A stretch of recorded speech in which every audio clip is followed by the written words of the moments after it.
ይቅርታ ሰሞኑን በጣም ብዙ ስራ ላይ ስለነበርኩ ነውና መዘጋጀትም በበቂ ሁኔታ አልቻልኩም። አሁን ማቅረብ አልችልም። ይቅርታ። እንዲህ ብዬ ተመልሼ ቢሆን ኖሮ ኪሮ ሌላ እድል ትሰጡኝ ነበር። ዓለምም እንደዚህ ናት። ለእኛ ሰበብ ምንም ቦታ የላትም። ሰበብ ከጥንት ጀምሮ የነበረ የሰው ልጆች መጥፎ ልማድ ነው።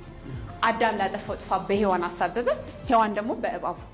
ነገር ግን ያ ሰበባቸው ከገነት ከመባረር አላዳናቸው። የእናቴ መቀነት አደናቅፎ ጣለኝ፣ ሰው የለኝም፣ ገንዘብ የለኝም፣ ጊዜው አሁን አይደለም እያለን የደረደርናቸው ሰበቦች ምን ውጤት አመጡል? ይህ ድንጋይ ሰበባችን ነው። ብዙ ሰበቦችን በደረደርን ቁጥር ሸክማችንን ከባድ እናደርገዋለን። ይህም ድንጋዮችን ተሸክሞ ተራራ ላይ ለመውጣት እንደመሞከር ነው። ያም ደግሞ ትልቁ ህልማችንን ለማሳካት የምናደርገውን ጥረት ፈታኝ ያደርግብናል። ይልቁንም እነዚህን ድንጋዮች እንደ መረማመጃ መወጣጫ ብንጠቀማቸው ያሰብነው ከፍታ በጊዜው እንደርሳለን። የማስተርስ ተማሪ ያለው ማርገዜ፣ ባመንኩት ሰው መከዳቴ፣ የገዛ የውስጤ ፍርሃት ያሰብኩትን እንዳላሳካ ከበቂ በላይ ሰበብ ነበር። ነገር ግን ራዕይ ስለነበረኝ በሲሴክሽን በወለድኩኝ በ5 ቀኔ ወደ ትምህርት ተመለስኩ። ልክ እንደ እርግዝና ጊዜ የአራስነት ጊዜንም በዶርም ውስጥ አሳለፍኩ።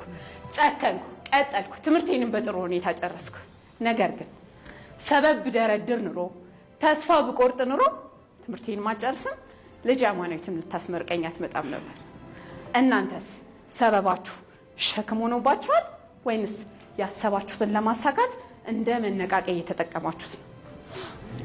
ይህ ድንጋይ ለሰበበኛ ሰው እንቅፋት፣ ለጨከነ፣ ለወሰነ፣ ለሚሞክር ራዕይ ላለው ደግሞ ልክ ጥሩ ግንበኛ መሰረቱን እንደሚሰራበት ህልሙን ይገነባበታል።